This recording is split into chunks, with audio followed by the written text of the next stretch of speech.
2 doors down, and this is why we go and inspect sites, there is a significant development which is taking place. G'day guys, so I am on the hunt for my next property development deal, and I thought, what better way to start that search for my next project than to get you guys, that's right, you guys involved from the very start so that you can see the exact structure or process that I take to find the very best property developments. And then I'm going to go out and get on the road and do a reveal where I look at these sites for the very first time, and I'm going to talk you through where they're located, what the development potential is, the pros that I see for the site, the cons or concerns that I have with the site, so that you guys know from my first impressions how I find the best property developments. But before we do that, what I wanted to talk to you about is the 4 ways that I create a deal funnel to find the best property developments. Now, people ask me, what's a deal funnel? Well, when you're looking at property development,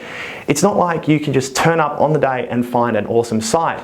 You actually have to create a process whereby you're looking at sites all the time. The first way, which we're going to talk about today, is the top-down approach for all on-market properties. And this is basically how I found the 33 best development sites which are currently on the Perth market. So what you do is you create a gigantic filter, and it's a funnel that you can see here. And then by using things such as the land size, the zoning, and the council, you eliminate almost all of those properties down to 33. Remembering, you don't just want to find a development site, and you don't want to be in an area where your development site is the same as everyone's. What you're actually trying to find is development sites that have some twist or are a little bit unique. They might have a wider frontage, they might allow a bit more density than the average site in the area. But basically, you don't want to be looking at cookie cutter development sites, because then you're going to be competing with everyone for that property. The next way to find the best possible development sites is the exact opposite in terms of the bottom-up approach. What's a bottom-up approach? Well, this is for all off-market sites. Basically, it's the exact opposite, whereby you start with the square meter, the zone, the local government area, all the things that you normally use to eliminate properties here. You use those to find a patch of area which you are going to then market to. Be mindful that when I send a mail out to a particular area, I might only get 1 or 2 responses from, say, 400 letters. The next way to find the best development sites is through dollars. And this is where you're not too concerned about using your town planning knowledge to squeeze a bit of extra density on a site. Basically, you're saying all sites can be developed, all sites can be profitable, but provided I buy the land cheap, I can make almost any deal stack up. The final way to find the best possible development sites is through a land bank. What is a land bank? Basically, you're going out and you're buying a site today that you know you're not going to develop today, but there's a strong business case to develop this site in the future. There are after different reasons for this. This can include things such as rezoning. The other way might be due to market timing. So for example, with apartments, often they hit a market saturation point where apartments are selling below their build replacement value. This might mean if you find an exceptional site and you get an exceptional deal on the land, you can justify holding that land to the point when market equilibrium returns and apartments have reverted back to selling for in excess of what their replacement value is. So now you know the 4 different ways you fill up your development site deal funnel, and as we discussed today, we're going to look at all the on-market properties. So without further ado, let's get on the road.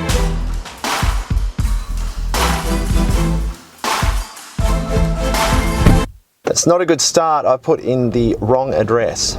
If you guys can notice, but this is saying Ender Street, the phone's saying here. So I actually didn't put in the wrong address. I have worked it out. After that little mishap with the maps, we've got to the site. You can see it behind me. I just wanted to share with you a little bit about the location. We're in West Leederville. Basically, that's about 4 kilometres west of the Perth CBD.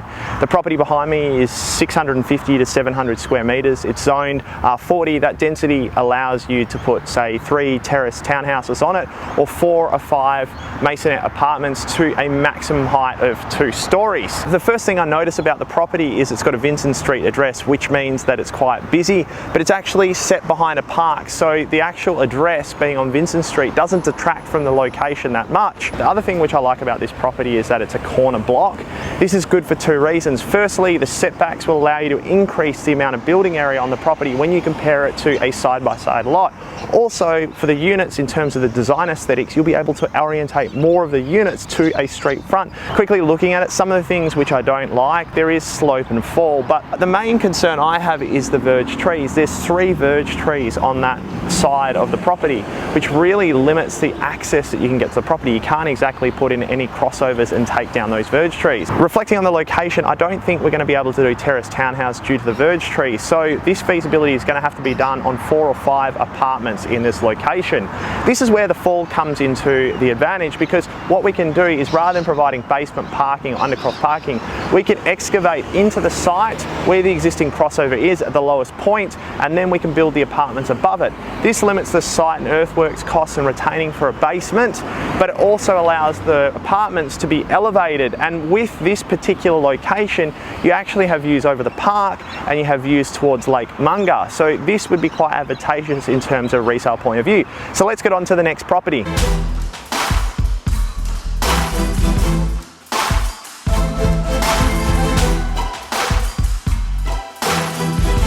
So now we are in Belmont, and the next property we are at is zoned for about 8 apartments. It's 913 square metres, it's a corner block. This is a good example of that. Maybe not the highest density is the best development. The way I look at this particular property is to consider it to be either 3 street front blocks or 4 terrace townhouses because of the zoning restrictions, because of the type of the location. A couple of things which I like about the property here is, if you have a look, it's actually on the high side of the street. So you can see up here that it's elevated up, meaning that if you develop the site, it will actually be quite prominent in terms of the street fronts of the units. The block dimensions is quite regular. The size of the site is good. It will allow for good 300 square metre blocks, and they're all street front. Again, street front blocks do sell quite well. The other thing worth noting is my concerns about this particular property. So what I do know is that Hardy Road to the left of me is a busy road, but what I didn't notice being online, and this is why you come out and look at properties, is that the secondary road that the street frontages are all on is busy too. So for that reason, I would knock this side away, because it's always hard to sell something on a busy road. I know people say there's opportunity in getting discounts, but what I tend to find is you sell them for less than what you expect, and they take longer to sell than you would have thought.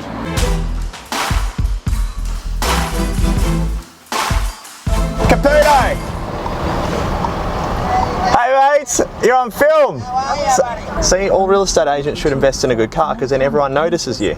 We're here now in East Perth, which is about 3 kilometres east of the city, if you wouldn't have guessed it. And it's 1,000 square metres, this property. It's a 50 by 20 block, which means it's 50 square metres deep, 20 square metres wide. It looks like this would yield about 24 apartments. So let's start with my concerns about this particular property. Without dwelling on it too much, I'm going to knock this site off my list pretty quickly. There's a couple of reasons for that. Firstly, the site behind, which is almost identical in terms of the size, sold for about $1.5 million about a year and a half ago.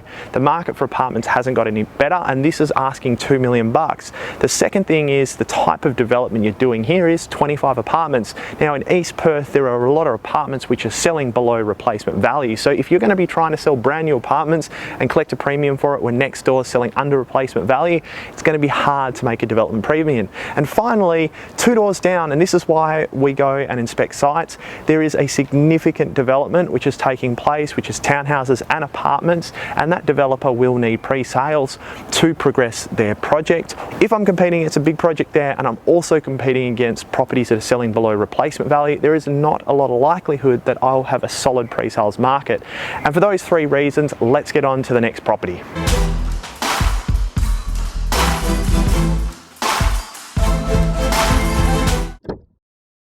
fact. Yesterday the traffic was too bad, the weather was too good. I decided to finish a little bit early, but I've got back on the road early this morning and we are in Bayswater, and this is actually a good example of a way to source off-market sites. Actually, I looked at this site about almost a year ago now and it's been withdrawn. So withdrawn listings is great, particularly in a rising market, because back when I looked at this site, possibly it didn't stack up from a resale perspective, possibly the vendors wanted a bit too much for the land. So with withdrawn listings, you can come back at a later stage and renegotiate, whether it be directly through the agent, directly through the vendor or through the agent themselves. The thing which made me like this particular site, and look, I've been here before, so my first impressions is a frontage which is in excess of 30 metres. This means that 3 of the 4 blocks can be street front. Then there is a sealed right of way that heads to the rear of the block, and this means the 4th block can come off the right of way. So there's no loss of land area in terms of a battle axe driveway. The other things which I liked about the site is it's very hard to work with. So because of the crossfall, because of the rear fall, this is going to impact who is interested in buying it. The house is really dilapidated. It's actually got a health restriction on it, so you can't go and buy it with straightforward residential lending because the bank is not going to like the fact that it has a health order. So all those things mean it's a lot harder to sell, and for me that means there's an opportunity. The things which I don't like about it is that fall. Look, I think that the fall on this particular site is probably in excess of 4 metres, which means that we're going to have to retain down about 1 metre at the front of the site. Then with the back blocks we'll probably have to retain down 1 metre to 1.5 metres, and then at the rear site we'll look at retaining up about 1.5 metres. Fall can be a little bit tricky to work out on sites, but a little trick I've learned to work out rough falls is you look at walls around the site themselves, and if the fall is fairly consistent, you look at other fences and you take a distance in terms of the length of the fence. So there's 1, 2, 3, 4, 5, 6, 7, 8, 9, 10, 11, 12, 13, maybe 14 blocks, and then you work out how many blocks up you go. 1, 2, 3, 4, 5.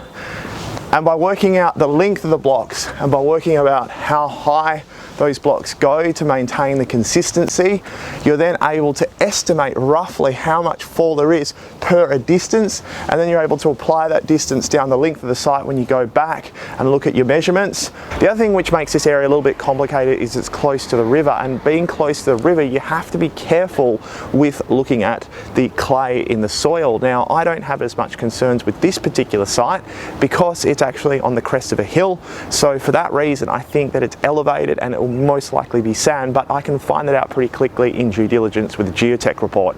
Now, if you're liking this content where I'm going out on site, you should go down there and hit the subscribe button, I urge you, and the like button, but most importantly, go out down the bottom and put a comment and tell me what other types of interactive videos that I can get on the road and show you guys what I do from a day-to-day basis so that you guys can learn, educate yourself and get more value out of this channel. As we're out at the next site here in Bigton. Now, Bigton is about 11 kilometres southwest of the Perth CBD. The median price point for this area is about $880,000. This particular project behind me is a 1,000 square metre site, and you can subdivide it. In terms of the types of subdivision which I would consider for this particular site, firstly I would look at retaining the existing house at the front of the property and then building at the rear. There appears to be enough space for about 450 square metres of build area behind. Also, importantly with that particular strategy is considering the front of the block and seeing if you can get a double hard stand or a carport, because council will require, when you retain that house, to be able to put 2 cars at the front property. The other type of development which you might also consider in terms of the feasibility, or what I will consider in terms of the feasibility, is 2 street front blocks that you can see behind me of about 500 square metres. These have about a 10 metre frontage. So on my first impressions when looking at this particular property, the things which I like about it, the house appears to be in quite good condition. Looking inside the house, it appears to be well kept. Also, you can renovate it, and it's quite a large home, so there is plenty of home there to be selling.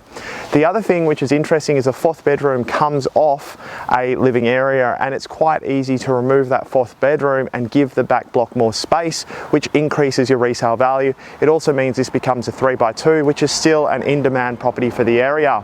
Now, getting onto the things that I am a little bit concerned about when looking at the block, what I can see is that there's definitely 1 verge tree. There's also potentially a 2nd verge tree. A good little tip is when you get on the property, have a look between the green power domes. So the green power domes on the properties have to sit within about 1 metre of the front boundary. Now, it's not always, but it's a good guide, and this this tree, when I look along the line of the 2 green domes, sits outside of that. So it likely sits on the boundary or within the council verge. So this could significantly change what you can do in terms of development in that particular property. The other thing is that when you get down to 10 square metre wide blocks, they can get a little bit narrow. You still probably could fit a single story home, but remembering when you have a 6 metre wide double garage and then you've only got 4 metres to actually put a pedestrian entrance to the home, the garage really dominates your front facade.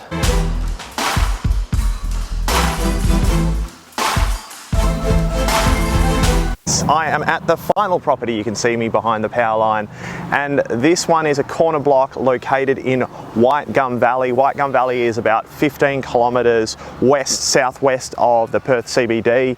I'm not always all about corner blocks, but again, I like them because it gives 2 good street front properties. This is an 850 square metre block. It's zoned to allow for a duplex. Now, this particular property does pain me. I have been through the home open and it does pain me. It's a owner builder. The owner builder has got about halfway through the renovations, and unfortunately, they've had to stop. And this means that most people, when they're looking at the home, are looking at it from a perspective of land value, even though they've invested a significant, and I mean a significant amount of money. The things which I don't like about the site, there's a high tension power line, which you can see right above me. Well, not super high tension, but it's a distribution line. Also, there's an abundance of street trees, 1, 2, 3, 4, plus another power holder pole. So there's 5 things that are going to limit what you can actually do. And also, because of the expectations this seller has in terms of price, I'm trying to cross the road, but in terms of sellers got in price, they obviously see some value in the improvements, but I can't, because I can't justify coming forward and building and finishing off the renovations. I need to be knocking it down and starting from scratch. So anyway, that brings me to the end of this property. Now you know the exact structure I use to get a development site deal flow through: top-down approach for on-market properties, a bottom-up approach for off-market properties, a price approach, a land banking approach, and also you've got some tips from my first reveals when looking at actual development sites that I'm considering. So until you guys find your next development site or my next video, best of luck and goodbye.